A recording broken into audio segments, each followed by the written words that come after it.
2, 1. Greetings from Woodland United Methodist Church. My name is Bob James. Our upcoming Sunday is Palm Sunday, and I'd like to share a couple of interesting facts about Palm Sunday that I find interesting, and hopefully you will too. First of all, it is one of the few stories that is told in all four of the Gospels. In fact, there's only one other event earlier than this that is actually recorded in all four Gospels, and that's the feeding of the 5,000. So obviously the Gospel writers felt this was very important to tell. It's also probably the only time that we know of that Jesus rode on a donkey anywhere. He walked his ministry. But for this story, he specifically wanted to ride in the city on a donkey. And why is that? Well, I think it was very intentional on his part.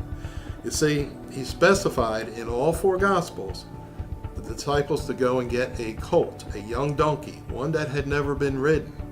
And why is that? Well, he was fulfilling the prophecy of Zechariah from chapter 9, verse 9. And basically what it says is that, see, your king comes to you, righteous and having salvation, gentle and riding on a donkey, on a colt, the foal of a donkey. So he was fulfilling a prophecy that had been written 500 years earlier about how the coming Messiah would come, not on a steed or a horse, but on a donkey. So he's fulfilling the prophecy. And the other reason is, I think this is essential, is that this was Passover. This was a time where Jerusalem had by far the most people in attendance. Jews from all over the world and all over Judea came.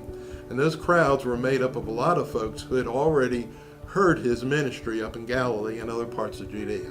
So they were excited to see him coming, and they sang hallelujahs and so forth. And for us, I think that's an important thing to realize, that Jesus comes into the city, but he also comes to us in times of need, and specifically these times. And I'd like to talk a little bit about what we can do in these times. And obviously, we're not going to be attending church services. We will be streaming services. But what can we do now? We're on our own. And we need to have something that's going to help us remember what this season's about. Several things. First of all, pray. Pray for those who are in hospitals. Pray for your church family, your own family. Pray specifically for the medical folks, the doctors, nurses, paramedics, and so forth who are out there trying to save lives and do the best they can. Give. Continue to give to the church. The church needs the revenues to cover expenses, but also remember those missions where they are ongoing but do not have the people or the resources coming in. They need your financial help. Please give to them also. Communicate. Communicate with those that you know are all on their own. They're by themselves in their homes, shut up for days on time. Call them, text them, email them. Let them know that you're thinking about them, praying for them. Give them a call and just chat about how things are going. They'd love to hear your voice. Stay healthy. One of the most important things is do what our leaders are telling us to do. Do your social distancing. Only go out when you absolutely need to.